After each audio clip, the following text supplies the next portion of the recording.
जय हिंद, नमस्कार, welcome to सैनिक समाचार। दोस्तों, ईपीएस पेंशनर्स के लिए एक बड़ी खबर निकल के आ रही है। न्यूनतम पेंशन 7,500 प्लस डीए पर आ गई बहुत बड़ी खबर। ईपीएस 95 हायर पेंशन पर बड़ा खुलासा। दोस्तों, ईपीएस पेंशनर्स की लंबे समय से मांग है कि 1-2 हज़ार रुपये में ज़िंदगी का गुजारा नहीं होता है, परिवार नहीं चलता है, बच्चों की पढ़ाई नहीं होती है। कम से कम 7,500 रुपये प्लस डीए हर महीने ईपीएस पेंशन की जाए, लेकिन सरकार अभी तक इस मांग को नहीं मान रही है और ईपीएस 95 पेंशन भोगियों को न्यूनतम पेंशन 7,500 प्लस डीए और हायर पेंशन ना मिलने का कारण क्यों हो रही है देरी, आइए जानते हैं इस वीडियो में। दोस्तों, ईपीएस 95 पेंशनर्स लंबे समय से 7,500 प्लस डीए की मांग कर रहे हैं। बार बार आश्वासन मिलने के बावजूद उनकी मांग अब तक पूरी नहीं हो पाई है। अभी न्यूनतम पेंशन 1,000 रुपये है, उसको बढ़ाने में सरकार दिलचस्पी क्यों नहीं दिखा रही है। वहीं पर सुप्रीम कोर्ट के फैसले के बाद भी हायर पेंशन मिलने में देरी हो रही है। आखिर न्यूनतम पेंशन बढ़ाने और हायर पेंशन मिलने में भी देरी का कारण क्या है, चलिए पूरी सच्चाई जान लेते हैं। एक ही दोस्तों, सबसे बड़ा कारण है आंदोलन में अधिकांश ईपीएस 95 पेंशन भोगियों की भागीदारी नहीं है। ईपीएस 95 पेंशन भोगियों की कुल संख्या लगभग 78 लाख है, लेकिन बहुत सारे पेंशन भोगी बहुत सारी चीज़ों से अवगत नहीं होते हैं, इसलिए वे किसी आंदोलन में भाग नहीं ले पाते हैं।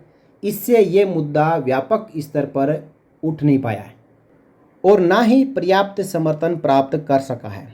बहुत सारे पेंशनर्स पेंशन मुद्दों के प्रति जागरूक नहीं है, वे इससे अनजान है, इसलिए इन मुद्दों पर ध्यान नहीं दे पा रहे हैं। दूसरा कारण है कि ईपीएस 95 पेंशन 7,500 नहीं हो रही है। उसके पीछे दूसरा बड़ा कारण है सभी संबंधित ईपीएस 95 यूनियन के बीच एकता की कमी है। जैसा कि डिफेंस पेंशनर्स के यूनियन के बीच में कमी है, उसी प्रकार ईपीएस 95 यूनियंस के बीच में भी बहुत कमी है। कुछ यूनियन राजनीति पर उतारू हो जाते हैं, जिसकी वजह से ईपीएस 95 की जो हायर पेंशन मिलने की मांग है वो पूरी नहीं हो पाती है। आंदोलन या कानूनी प्रक्रिया में शामिल सभी संबंधित ईपीएस 95 यूनियनों के बीच में एकता की कमी है। ये विभाजन समस्या के समाधान में बड़ी बाधा उत्पन्न कर रहा है और इसे और कठिन बना रहा है। ईपीएस 95 पेंशनरों और सदस्यों के बीच जागरूकता बढ़ाने के लिए प्रभावी अभियानों की कमी है। यदि सही तरीके से जागरूकता अभियान चलाए जाते हैं तो पेंशनरों और सदस्यों को उनके अधिकारों के बारे में सही जानकारी मिलती और वे संगठित होकर अपने हक की लड़ाई लड़ सकते थे। तो एकता में ही बल है, एकता दिखानी होगी, जिससे सरकार झुकेगी और ईपीएस 95 पेंशनर्स को हायर पेंशन मिल सकेगी। चलिए, दो कारण आपने समझे, अब तीसरा कारण आप जान लें कि 7,500 प्लस डीए सरकार क्यों नहीं दे रही है। कानूनी ज्ञान की कमी। अधिकांश संबंधित ईपीएस 95 पेंशनरों और उनके संबंधित संघों के नेतृत्व में उचित कानूनी ज्ञान की कमी है।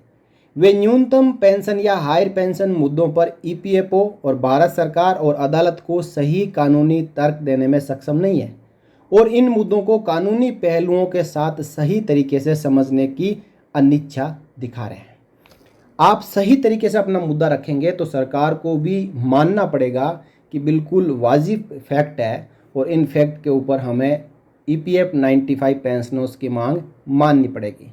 लेकिन कानूनी कमी और कानूनी जानकारी होने की वजह से ये मुद्दा सही तरीके से सही प्लेटफॉर्म के जरिए सही जगह पर नहीं उठाया जा रहा है, जिसकी वजह से ईपीएस 95 पेंशनरों को हायर पेंशन नहीं मिल पा रही है।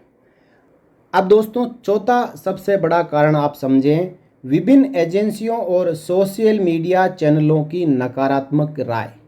आपने नेशनल मीडिया को देखा होगा, उसने कर्मचारियों और पेंशनर्स के मुद्दों को उठाना बंद कर दिया है। केवल और केवल जो सोशल मीडिया है वो इन मुद्दों को उठा रही है, लेकिन वो इतनी ताकत नहीं बन पा रही है। जब तक नेशनल मीडिया इन मुद्दों को सही तरीके से नहीं उठाएगी, तब तक एक ये मुहिम नहीं बन पाएगी और पेंशनरों को इसी प्रकार मांगते रहना पड़ेगा। विभिन्न एजेंसियां, विशेष रूप से कई सोशल मीडिया चैनल और कई EPS 95 पेंशनर और सदस्य न्यूनतम पेंशन या हायर पेंशन मुद्दों के खिलाफ लगातार तर्क दे रहे हैं। इसके कारण कई EPS 95 पेंशनर और सदस्य बिना सही तरीके से इन मुद्दों को जाने इन रायों पर विश्वास कर रहे हैं, जिससे मामले में और भी भ्रम पैदा हो रहा है। दोस्तों, सही ध्यान रखने वाले, सही नॉलेज रखने वाले EPS 95 पेंशन धारकों से ही पेंशनर्स को संपर्क करना चाहिए, उन्हीं की बातों को सुनना चाहिए। ऐसे ही अनर्गल कोई कुछ भी कहे EPS 95 पेंशन के बारे में, तो उन बातों को आप सुनकर यदि झूठा ज्ञान लेते हैं तो आप खुद भ्रम में पड़ते हैं। तो ऐसे भ्रम से सभी को बचना है। पांचवा कारण है गवर्नमेंट और EPFO की प्रक्रियात्मक देरी। सरकार और EPFO द्वारा प्रक्रियात्मक देरी भी एक महत्वपूर्ण कारण है। हायर पेंशन PPO या मांग पत्र जारी करने में देरी से भी पेंशनर्स की समस्याएं बढ़ गई है। ये देरी न केवल पेंशनर्स के लिए वित्तीय संकट का कारण बनती है, बल्कि उनके जीवन स्तर को भी प्रभावित करती है। छठा कारण है राजनीतिक हस्तक्षेप और समर्थन की कमी। EPS 95 पेंशन मुद्दों पर राजनीतिक हस्तक्षेप और समर्थन की कमी भी एक महत्वपूर्ण कारक है। इन मुद्दों को राजनीतिक दलों द्वारा पर्याप्त समर्थन नहीं मिला है, जिससे सरकार पर दबाव नहीं बन पाया है कि वे जल्दी और प्रभावी निर्णय लें। दोस्तों, सुप्रीम कोर्ट के फैसले के बावजूद सरकार ने EPS 95 मिनिमम पेंशन को धरातल पर लागू नहीं किया है और ना ही कोई नेता इसके बारे में आवाज़ उठा रहे हैं। केवल वही पेंशनर्स जिनके खाते में हर महीने 1000, 1500, 2000 रुपये आते हैं, तो वो एक बार फिर आवाज़ उठाते हैं कि EPS 95 पेंशनर्स की पेंशन कम है। इसके अलावा किसी की दिलचस्पी नहीं है कि EPS 95 पेंशनर्स की मिनिमम पेंशन 7500 रुपये होनी चाहिए।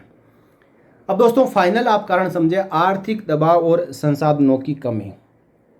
EPS 95 पेंशनरों और सदस्यों के अधिकांश मामलों में आर्थिक दबाव और संसाधनों की कमी भी एक प्रमुख समस्या है। बहुत से पेंशनर और सदस्य अपनी आर्थिक स्थिति के कारण इन मुद्दों पर लड़ने में असमर्थ हैं। ये आर्थिक कमजोरी उन्हें अपनी आवाज़ उठाने से रोकती है। इन सभी कारणों से EPS 95 न्यूनतम पेंशन मुद्दे का समाधान अब तक नहीं हो पाया है और पेंशनर एवं सदस्य अपने अधिकारों से वंचित है। इन मुद्दों को हल करने के लिए एक संगठित और सामूहिक प्रयास की आवश्यकता है, जिसमें सभी संबंधित पक्षों की सक्रिय भागीदारी होनी चाहिए। दोस्तों, 1000-1500 रुपये पेंशन आती है, उस पेंशन से एक आदमी अपने बच्चे की मंथली फीस नहीं भर सकता, तो वो इतने भारी पैसे लगा के इन मुद्दों पे कैसे लड़ पाएगा। इसलिए चाहिए कि यदि 78 लाख पेंशनर्स हमारे भारत में EPS 95 पेंशनर्स है, तो उनको एक साथ एक आवाज़ बनना पड़ेगा और सरकार के कानों में अपनी आवाज़ को गूंजाना पड़ेगा। तब कहीं जाकर ये कुंभकर्ण की नींद सोती हुई सरकार जागेगी और EPS 95 पेंशनर्स के मुद्दे के ऊपर कोई संज्ञान लेगी। दोस्तों, संगठन में शक्ति होती है, संगठित रहो और एक ही लीडर की बात सुनो। अलग अलग जो अध्यक्ष, मुखिया, कोषाध्यक्ष और आपके जो सचिव, उपाध्यक्ष होते हैं, उनकी आप बातें सुनेंगे तो अलग अलग भ्रम पैदा होगा। जो असली ज्ञान रखता हो उसको आप EPS 95 पेंशनर्स के संगठन का मुखिया बनाओ, उसके पीछे चलो, ताकि आपको भी फ़ायदा हो, आपके ना रहने के बाद आपके परिवार वालों को भी फ़ायदा हो और minimum EPS 95 pension 7500 plus DA हो। दोस्तों, जो मैंने इस वीडियो में जानकारी दी है और जो EPS 95 पेंशन ना लागू होने के पीछे जो कमियां हैं उनके बारे में आपको बताया है, इससे आप किस हद तक सहमत हैं आप कमेंट करके ज़रूर बताएं। यदि आप समर्थन करते हैं कि ये सब चीज़ें लागू हो, आपके भविष्य में EPS 95 7500 पेंशन हो, तो आप इस वीडियो को ज़्यादा से ज़्यादा शेयर करें, समर्थन करें और हर एक EPS 95 पेंशनर्स तक ज़रूर पहुँचाएँ। दोस्तों, इस वीडियो में इतना ही, फिर मिलेंगे किसी नए वीडियो में नई जानकारी के साथ। तब तक के लिए जय हिंद, जय भारत, वंदे मातरम।